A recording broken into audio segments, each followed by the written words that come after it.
John Rogers, a lieutenant with the Clark County Sheriff's Office in Ohio, found himself at the center of a storm. His weapon? Not a gun, but Facebook posts. Rogers, a 20-year veteran of the force, used his personal account to declare he wouldn't help those who voted for Vice President Kamala Harris. Imagine that, a law enforcement officer deciding who deserves protection based on their political beliefs. This was not just a casual comment, it was a serious assertion that shook the community to its core. The posts were specific. Rogers stated he would consider a person's voting record when responding to calls.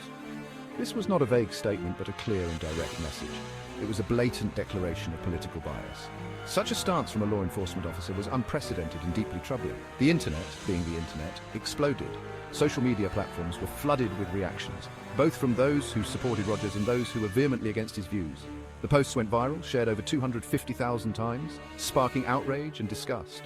People were rightfully alarmed. The sheer volume of shares and comments indicated the level of public interest and concern. A law enforcement officer pledging to withhold help based on political affiliation?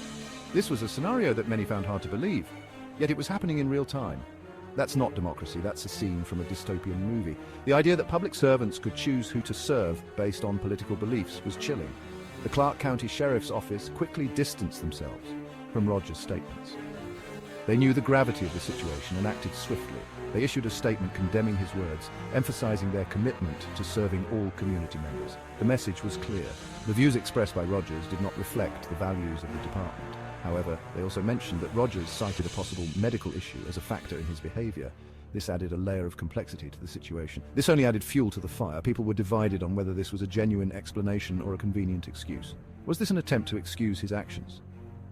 The public was skeptical, and the debate raged on. The incident ignited a crucial debate: the role of social media in law enforcement. How much freedom should officers have in expressing their personal opinions online? Can officers express personal opinions freely, even if those opinions suggest bias? This question was at the heart of the controversy. The line between personal and professional life was blurring, and the consequences were potentially devastating. The incident served as a stark reminder of the power and pitfalls of social media in today's world. As the community grappled with the fallout, the broader implications for law enforcement and public trust were clear. This was more than just a local issue. It was a national conversation about ethics, responsibility, and the role of those sworn to protect and serve. Moving forward, departments across the country would need to address these challenges head-on, ensuring that the integrity of law enforcement remains intact while navigating the complexities of the digital age. The case of John Rogers was a wake-up call, highlighting the need for clear policies and guidelines regarding social media use by law enforcement officers.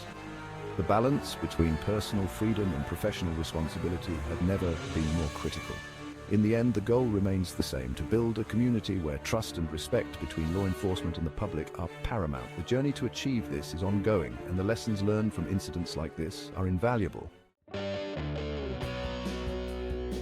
Rogers' posts spread like wildfire, igniting a firestorm of criticism and calls for accountability. People were outraged, and rightfully so. How could someone sworn to protect and serve openly declare bias based on political affiliation? The very foundation of law enforcement, the idea that everyone deserves equal protection under the law, seemed to crumble. Protests erupted, demanding Rogers' badge. Online petitions circulated, gathering thousands of signatures. The community felt betrayed, and they wanted action. For many, a simple apology wasn't enough. Rogers' words cut deep, exposing a potential crack in the system they relied on for safety. The Clark County Sheriff's Office faced mounting pressure.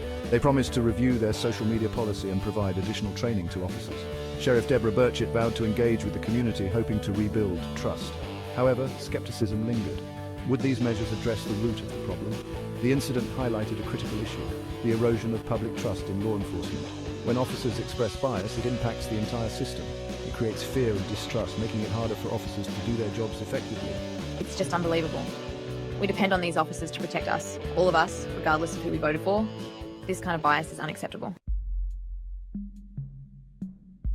The Clark County Sheriff's Office faced a significant dilemma, one that would test their principles and the trust of the community they serve. On one hand, they had a lieutenant who publicly declared he wouldn't help people based on their political beliefs, a statement that sparked widespread controversy and concern. On the other hand, they had a 20-year veteran who claimed his actions were influenced by medication, adding a layer of complexity to the situation. The question loomed large: what was the appropriate course of action in such a nuanced and sensitive case? After much deliberation, they opted for a middle ground, a written reprimand, a decision that aimed to balance accountability with compassion. Rogers would keep his job, But his actions wouldn't go unpunished. The reprimand was a formal acknowledgement of his misconduct. Sheriff Burchett acknowledged the public's concerns, but expressed confidence in Rogers' ability to learn from his mistake, emphasizing the importance of growth and redemption. This decision, however, did little to quell the outrage. The community's response was swift and vocal. Many argued that a written reprimand was a slap on the wrist, a mere formality that failed to address the gravity of the situation. They demanded more severe consequences, including termination, believing that only such measures would restore trust and ensure accountability. For them, allowing Rogers to keep his badge sent a dangerous message that law enforcement officers are above the law, free to express bias without serious repercussions. This perception threatened the very fabric of community trust. The sheriff's office's decision underscored the complexities of dealing with officer misconduct. It was a delicate balance between enforcing discipline and recognizing the potential for rehabilitation. It raised questions about accountability, transparency, and the balance between discipline and rehabilitation. How do you ensure justice while also fostering an environment where mistakes can lead to meaningful change? The public wanted justice, but what did justice look like in this case? Was it punitive action or an opportunity for growth and learning? We understand the community's frustration. The emotions are raw, and the demand for accountability is strong. A written reprimand is not taken lightly. It is a formal record of misconduct that carries significant weight in an officer's career. We believe in the potential for growth and change, even in our most seasoned officers. This belief is fundamental to our approach to law enforcement. Our goal is to ensure that every officer, regardless of their tenure, understands the gravity of their actions and strives to be better. This is not just about punishment. It's about fostering a culture of continuous improvement and accountability. As the controversy raged, Lieutenant John Rogers broke his silence. He issued a formal apology, expressing deep remorse for his offensive posts. I deeply regret my actions and the harm they have caused. I have no memory of writing those posts and believe they were a result of side effects from my prescribed sleep medication. Rogers insisted that his online behavior didn't reflect his true character or professional conduct. My behavior online does not represent who I am or how I conduct myself in my role. I have always treated everyone with respect, regardless of their political beliefs. This explanation, however, was met with mixed reactions. Some were willing to give Rogers the benefit of the doubt, acknowledging that medications can have unpredictable side effects. Others remained skeptical, questioning whether medication could truly account for the explicitly political nature of his posts. The timing and the content seemed too calculated to be dismissed as a mere side effect. Rogers' apology and explanation opened up another layer of complexity. It forced people to consider the role of mental health and medication in law enforcement, and whether officers should be held fully accountable for actions taken under the influence of prescribed drugs. Despite Rogers' apology and the sheriff's office's response, the community remained apprehensive. The words spoken did little to mend the deep wounds inflicted by the incident. People were left questioning the sincerity of the apology and whether it was merely a public relations move to quell the rising discontent. The trust had been broken, a trust that had taken years to build. The community felt a profound sense of betrayal, as if the very foundation of their relationship with law enforcement had been shattered. Rebuilding it wouldn't be easy. It would require more than just words. It would demand consistent actions and a genuine commitment to change. The community knew that reconciliation was a long road, one that required both sides to come together and work towards a common goal. Many felt that a written reprimand wasn't enough, that it was merely a slap on the wrist. They believed that more substantial actions were necessary to address the gravity of the situation. Rogers should be held accountable for his actions, they argued. The community's call for justice was loud and clear, echoing through town halls and public forums. Regardless of the reason behind them, actions have consequences. The community insisted that fairness and justice should prevail and that no one should be above the law. We need a thorough investigation into Rogers' conduct. This isn't just about one incident. It's about ensuring that such behavior is not systemic. This isn't just about one incident. We need to know if there's a deeper pattern of bias. The community's concerns extended beyond the immediate issue, probing into the possibility of a more pervasive problem.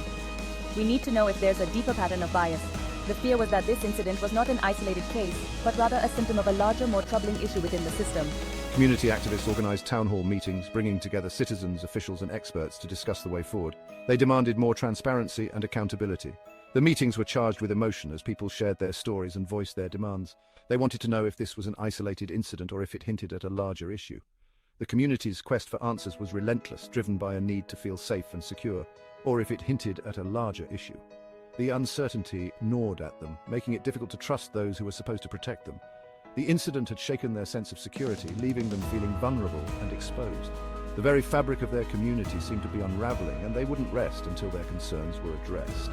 The community's determination was unwavering, fueled by a collective desire for justice and change. The protests continued, fueled by a desire for transparency and accountability. The streets echoed with chants and signs demanding justice, a testament to the community's resolve. The community demanded a review of Rogers' past cases, scrutinizing his previous actions for any signs of bias or misconduct, fearing that his bias might have impacted his interactions with citizens. The fear was palpable, as people wondered how many others had been affected. We need assurances that the system designed to protect us isn't tainted by prejudice. Our safety and trust are at stake here. The community's plea was simple yet profound. They wanted to feel safe and protected, without the shadow of bias looming over them. Our safety and trust are at stake here. The community's plea was simple yet profound. They wanted to feel safe and protected, without the shadow of bias looming over them. The incident served as a wake-up call for the community. It was a stark reminder of the importance of vigilance and active participation in civic matters. It highlighted the importance of civic engagement, of being involved and informed. The community realized that their voices mattered, and that they had the power to effect change, of holding those in positions of power accountable for their actions. The incident underscored the need for constant vigilance and the importance of questioning authority. It also underscored the need for ongoing dialogue between law enforcement and the community they serve. Building a bridge of understanding and cooperation was essential for moving forward.